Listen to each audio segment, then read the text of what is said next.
Anar malakan yam kana dialin content barwai ni bakalingwa same ka Nuer TV channel. Biya kamal kan kono niyaman walle shankaro kapai baro ron kina dangro ide jan dangro ide diich. Der anar malakan asan content barwai ni lingwa same. Jo bana lingwa same gwas mishala do sha ngani ki use tentere kajuba sha ka kep bana jo me bana jeling do bana kap ke rewish kajuba. Antama ka jaw mishalat wangwane to ngwane kana long sharudi ento re wich ka juba ko gor keke bana kula writing and go ngum kap keke kume ki police netin content re wi ka juba bana jaw me bana jelinga gwa gor no jen buraja me bijen wa kana astiko kien an wale shankaro ka pai baro ron kina dangro idi jan dangro idi bana jaw me bana jaw kwen kel jo bana kwen gwa same gore shop lo ashmurong shangwani ti shop ke kudang bakel shaka yenre wicha ka South Sudan ka juba police ni tentere wi ka juba to ka gurngwani totoni ne de kontla ngwani na to ka gorien ka jailat no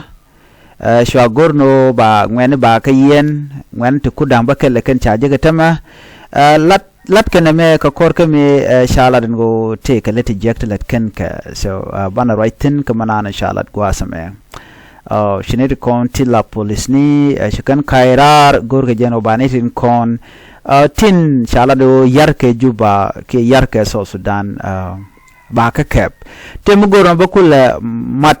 re wacha me milin kon me ko gwano de kon lat ko rudin de kon kellington to ka juba gwade dan chan rajano tege de ne SSPD app te shewe te sharo de no bare kana se dio je ngai kon diale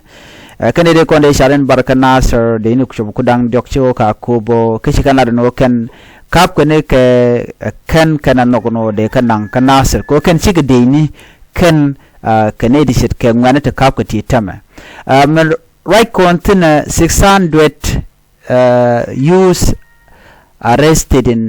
by the police rewik juba no ka do barani ken bi gen go ken ngana ti lat ke jek no ken yam te mi bi akula ngai gwase me mandana kap ke ngwani ken yam ngai na kele mani ko kor jogo me pai wi chana jilinga no take dold shop ko bangwan ke bakel ke dich ati cha yen rewe ke juba ko ken chicken nyal chicken a capping nyamne ga capping ka chicken video ne ti je ga long chicken kalat ke jakel kan video ndo toni radian ka video ne tin content chala do je ga long te cha de guj ne ideal chi family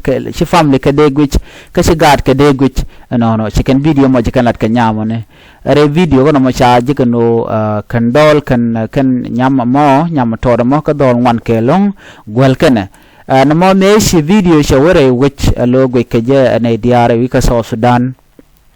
shi gwan nyamo kana man no ko la gwana longo jarwa jo shi ka ku me shi ka police no shi video mo shi jo nyote ja kan police ni son gwada mo shi police ni shi kan jen cha dolo to sha ko kep cha dolo sha ka yen tam dol kare ti jen no ka kor gwada mo ke le me shi kana gujan go shire ga mo cha tuok cha dol cha ke investigate me cha gujan go dol ti cha ka jigdur chineto ngware wika South Sudan chika reaction midi tikana la long chika la no nyamo lada jengeja ka ashia mane jaga mako beti wichar eno be video mishirga namba jo lat kenetin koni la dol to ke gang ni wa lada jengeja dungdo men chagwi wa ka video chaje pattern no ke chere makap kani jaga bom kayo me chaje je stege video ndang dok che gulat raw ke dok ti chaje no jen gule jenok so cha kem ni ja bom aram kel kani koni la gang ni ka jo won cha kulat gwase me ka kwiko cha gujeno te ke ngwana te lat ke ti jek re wechen winami ka juba cha gurno ba area ne dialten content gang ten ba ka yikap chi polini chi kan jo mo chi kan shu gurno bi kan realaka ka shu kalar mi kan shu lat ala shu kan shu tok ke July 1 ala ke changa kel ka pai baro lapan ron kina dangro jen dangro di shu kan shu ka pinyre wich kep kan ne de kon tilangweni ke rian ten kontinent ngwan te keten lo kan ram cha wi de tak lo karam mo chikan je ko hotel no chanamo che chari mo chajalat nitin kon tila ngani no jen kulo wona ko bi poline bi kaneti kon la ngwan bi kana kabre which ka juba ka jo mashallah tem murai kon wa sha ngwan di job ko kudang bakel wi jandang re wi dok cha ka kep alo just population medit ne kudang bakel wi jandang re dok ne ngwan kaneti wa ke geng ni tijega long re wi ka juba kaneti kona kwal ke telephone nat mai kana de domni kip kanat ka wer na kanat ka wer lakan charmo ka bon kena tona kan bonten kontin na kana ke keje panken ba wala kan nyen bane gonten kon tekaten ko ken te kiri ana te jega long goten konti la geto ni kan gota kona mai kana tin kalat kan video nti chiro download re community ka tokan dia chai gujeno ba ka kep so cha bon ken cha tani cha ka kep jen kulten wona ko ba ne ku dang ba kle jendang ro diok ba ka kep no gwas me chirga menen jena me ne ti ngon kelong by the way ne ti so kanere tota these are the kanere ko ne kwan kep kenyam police ni ka kor gwada mo me cha ka me cha ne ku dang bakel wi jendang ro de diok me cha ka yen ka ngwani la kana wa ke dangerous gang wa kanere ti wa let kare wi ki juba karwada kana wo ka ku ji South Sudan do dien ka stay ni ki ka payam ni ka buma ni ko this is most of them katin and guadamo so kamen chalat guasmo wacha members of the group wacha ka yen kake take ngwane te group ni te ka boni te mishala for SG Slim and mo group okay ke gang tintere wi ke juba ram group ni ken men shoot killing chala for SG Slim te mishala West Coast te mishala Oda te Michelle ke killers a group no more that is a bon te Michelle Black Devil this is also a bon can among others titere we ke juba kan gang ti wa kan ke kontin mai kana long dio je la yana lingo te ke Michelle ke Toronto re we ke juba ke ngwande yare ala ka kan te ka bon dia lati la kana the match no ke use re which in winame atla enram chicken jek no take a yo jelle karwadu became much so they don't care when they find you so let kan ne siang den do bra ku ka yo le jeka je right now chane to chaka kamne de chupko kudang bakelu jendang re diok nated county police ni re ke juba no wana tin gurka ke wa goten bombom tindere which ka juba gurka katin kan wantiti antama tungwana dial tika kaiding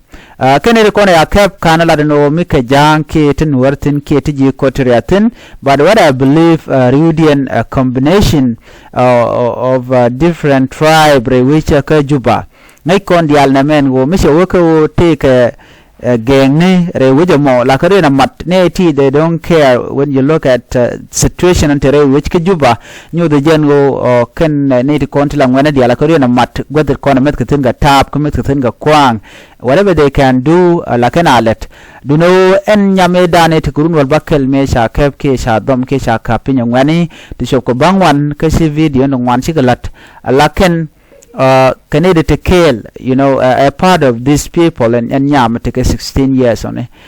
Jen Yamadana ya kept a region in America and a doll kill, but Chakul Vision Ojen Ewa victim, Kakuja Moba Dol Baka Dilian Kabadi Cholba, Kajan a part of the group, Mugoro Badeja Yan Boka Jorana Chala Nathan content la community social media ko weekend no Chadi Yan Dol Korean Kojan Charoda Matina Nyok, Gorjan or the one body teach. Gwan ko kanit ko na palka gad wichar gwan ka man ki simanan konte laden wo cha nyame cha de kapin no ka jano lede je ngaje ka jaga na paltin ka gwa ber lip kano mi cha ne ya ko le capsule kan boka jidwere ko ngum jakan nyadin ko bete wichar ne otherwise they can come je ma de kan nang dorin so no antamra yike juba kan ne di ti ya capti ti chalka meto ke geng ne ki ke ngwan ti lat ki ti chudian lut ne ti baga nan kor tirme chalan medan kaka ne ku dang bakalo jandanga ro de joka kan ne content cha kep ngwan ke lung ni tam goten kone yana ga tin ti dol yene shika tiang ka madien ko ngwan ke lung so janda en chalra no mo ka gorjen o de je nywa ye kel ne de ngwan tamere yike juba to karodian ka dolten content la ngwani no of course taw rodun kia waje rurun ba ka kan bond chirkata to jan joran gore nyaa kel betemal